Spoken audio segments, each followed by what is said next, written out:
मेरे प्यारे मित्रों नमस्कार। आज हम पढ़ रहे हैं लेक्चर नंबर 32 एमएसएच। इससे पहले हम लोगों ने बहुत बेहतरीन तरीके से एमएसएच को पूरा किया। तो आज का टॉपिक है रेटिंगर्स लॉ ऑफ क्रशिंग।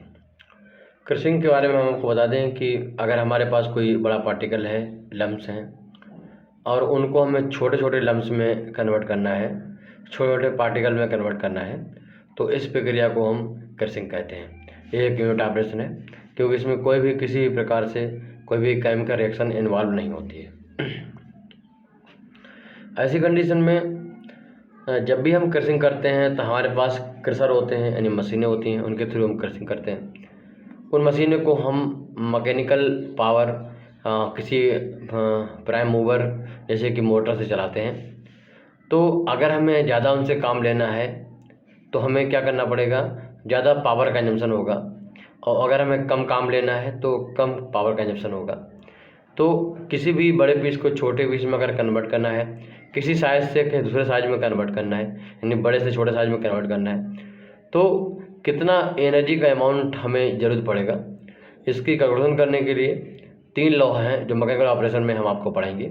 उनमें से पहला लॉ है रेटिंगर्स लॉ। तो रेटिंगर एक साइंटिस्ट थे, उन्होंने क्या कहा, आप उनके स्टेटमेंट को लिखिए पहले।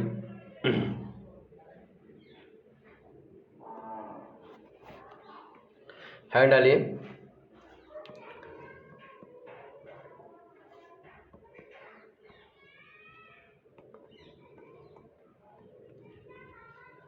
रेटिंगर्स लॉ। रेटिंगर का लॉ कहता है कि it states that the work required, work जो होता है वो एक एनर्जी की फॉर्म है। आपको मालूम है उसका मात्रक जूल है और एनर्जी का मात्रक भी जूल है। तो वर्क रिक्वायर्ड, वर्क को हम यहाँ पर पावर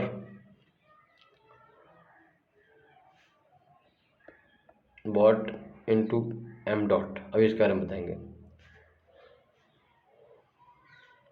वर्क में अगर हम एम डॉट से मल्टीप्लाई करते हैं मुझे पावर मिल जाता है। Work required for the crushing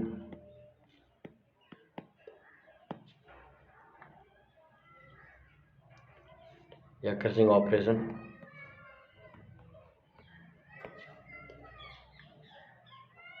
is directly proportional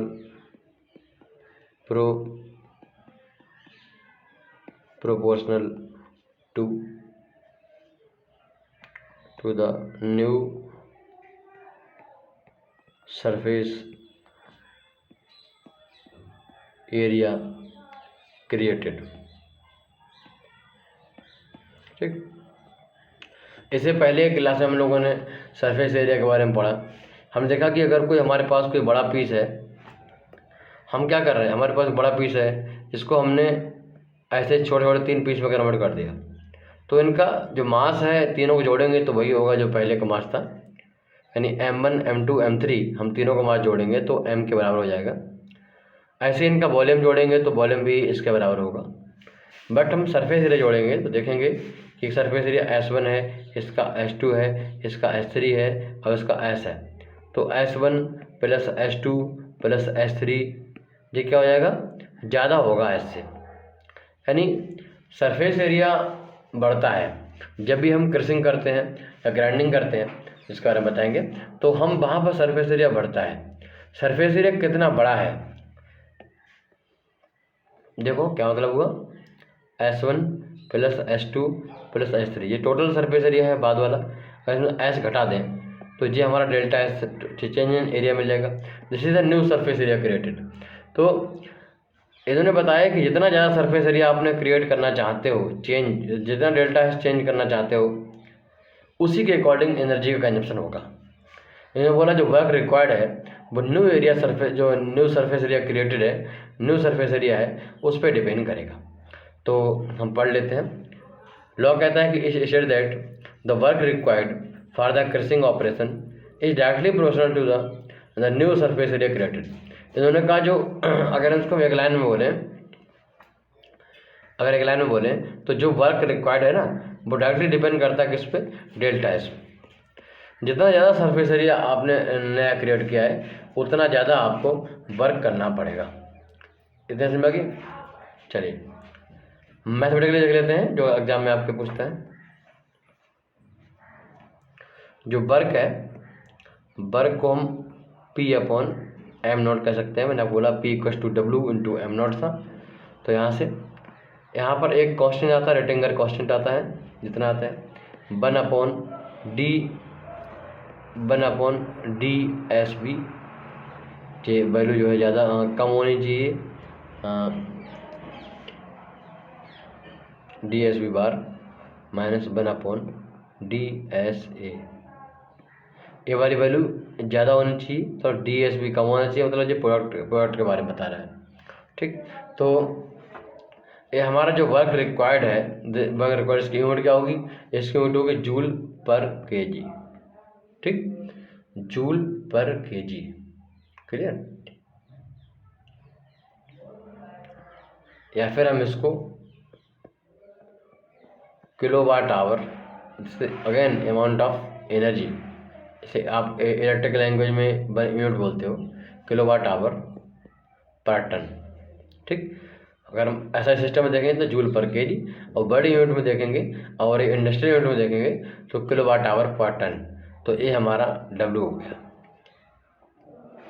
कैसे है, यहाँ से देख सकते हो W अपॉन से P क्या है? P पावर है, पावर होता है जूल पर सेकेंड, और जो m डॉट है ये मास फ्लो रेट है, और मतलब मास रेट है। और तो हम इसको देखेंगे तो सीधा kg पर सेकेंड, सेकेंड कैंसिल हो गया तो जूल पर kg, ये तुम्हारा W हमारा निकल गया। ठीक, अगेन हम एक बार इसको लिख देते हैं। W जो है, W है वो क्या है? P अपॉन एम नॉट है, आपको याद हो जाएगा ऐसे, इक्वल टू KR है, और यहाँ पर बाद वाला डाया मतलब कम वाला तो DSB और 1 अपॉन DSA।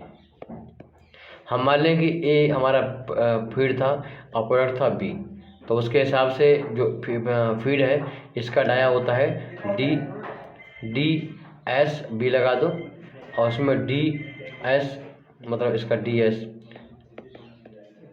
DSA लगा दो और DSP लगा दो। ठीक, तो ये डाया हो गया। इसके बारे में बताएंगे आपको डाया क्या है, इसका क्या मतलब है, फिर आप समझ गए होगे। तो हाँ, इसका मात्रक क्या रहेगा? जूल पर केजी या फिर किलोवाट आवर पर ton, this is the big unit, industrial unit. तो इसमें जो हमने यूनिट यूज की, जैसे P के बारे में बात करें तो P यहाँ पर पावर है, लिखो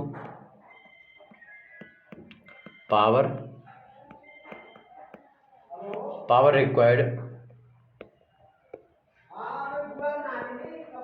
by machine. Power required by machine जो है उसमें हम फीडिंग करते हैं।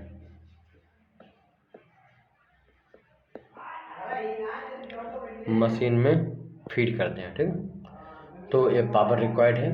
पावर रिक्वायर्ड का मतलब है किलोवाट आवर, हम इसकी यूनिट के बारे में बात करें तो ये किलोवाट है इसकी यूनिट होगी। ठीक, एम डॉट क्या है? हम किसी भी जो मशीन है उसमें फीडिंग कर रहे हैं तो किस रेट से फीडिंग कर रहे हैं, तो हम लिखो फीड रेट है। ये क्या है? फीड रेट है, फीड रेट टू मशीन में किस रेट से फीड कर रहे हो, तो इसमें हम क्योंकि फीड रेट है, अगर फीड होता तो टन होता और रेट है इसलिए टन पर आवर होगा इसकी यूनिट। क्या रेटिंगर्स कांस्टेंट है,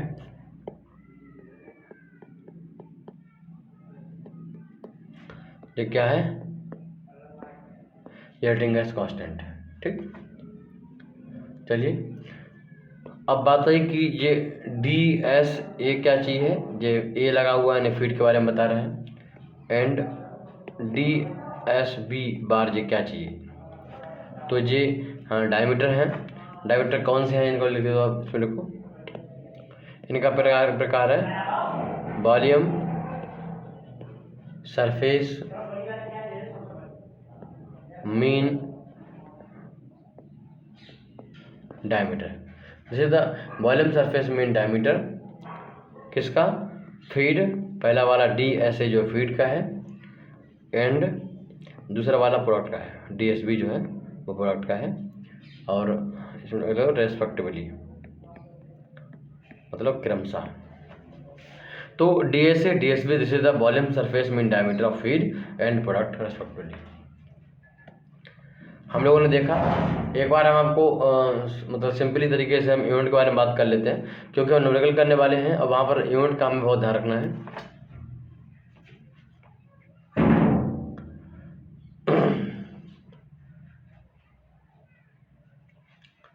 यहाँ पर अगर हम बात करें कि जो सामान्य यूनिट की, तो हम P के बारे में बात करें तो P हम किलोवाट में हम देखते हैं, M डॉट को हम टन पर आवर देखते हैं, इंडस्ट्रियल यूनिट देखते हैं, DSB और DSA डायमीटर हैं, इनको हम M में देख सकते हैं, और हम इसको मीटर में देख सकते हैं, सेंटीमीटर देख सकते हैं। बट हमें अब कुछ चीज़ याद रखनी है जो न्यूमेरिकल पॉइंट ऑफ व्यू से हमें यूज करनी है। तो थोड़ा देखिएगा, अगर हम किसी न्यूमेरिकल में डाया यूज करेंगे, DSA और DSB को यूज करेंगे, तो हम उसको mm में रखेंगे। किस में रखेंगे, हम उसको mm में रखेंगे। ऐसे ही अगर हम M डॉट को देखें तो हम M डॉट को हमेशा टन पर आवर में रखेंगे। क्लियर, और इसलिए P जो P मिलेगा मुझे, P को हम किलोवाट में रखेंगे। ध्यान रखिएगा, अगर आप इस तरीके से रखते हो तो डेफिनेटली जो आंसर है वो बहुत सही आएगा। और उसमें मेन प्रॉब्लम आ रही है, पूरी इंडिया से स्टूडेंट्स को शिकायत कर रहे हैं कि सर हम न्यूमेरिकल जब लगाते हैं तो वहाँ पर आंसर ठीक नहीं आता है इससे। तो उसकी वजह क्या है कि आप यूनिट सही से नहीं रखते हो। ठीक है, तो डाया को आप mm रखोगे, M डॉट को आप जो है टन पर आवर रखोगे, और P यानी पावर को आप किलोवाट रखोगे, फिर जो आंसर आएगा वो बिल्कुल सही आंसर आएगा। अभी हम आपको थ्योरी खत्म करवा के न्यूमेरिकल करवाएंगे, तो वहाँ पर सारी चीज़ें आपको क्लियर हो जाएंगी। तो मुझे लगा रेक्टेंगल लॉ क्लियर हो गया होगा। मैं दोबारा याद दिला देता हूँ। रेक्टेंगल लॉ कहता है कि जो वर्क रिक्वायर्ड होता है क्रशिंग ऑपरेशन के लिए, वो न्यू सर्फेस के डिपेंड करता है, और उसको हम लोग इस तरीके से रिपेंड करते हैं। आपने देखा KR इक्वल्स टू 1/, पहली वैल्यू ज़्यादा होनी चाहिए, ज़्यादा कम होगी, नीचे वाला पार्ट क्या होगा, कम होगा, मतलब DSP होगा, डाया जो प्रोडक्ट डाया होता है वो कम होता है। ऐसे ही 1/DSA, तो यहाँ से, और दिस इज कॉल्ड W मतलब P/m0, और यहाँ से W। ठीक, तो यहाँ से आप इस तरीके से इस लॉ को याद रखोगे। आगे हम पढ़ेंगे किक्स लॉ और बॉन्ड लॉ। नमस्कार।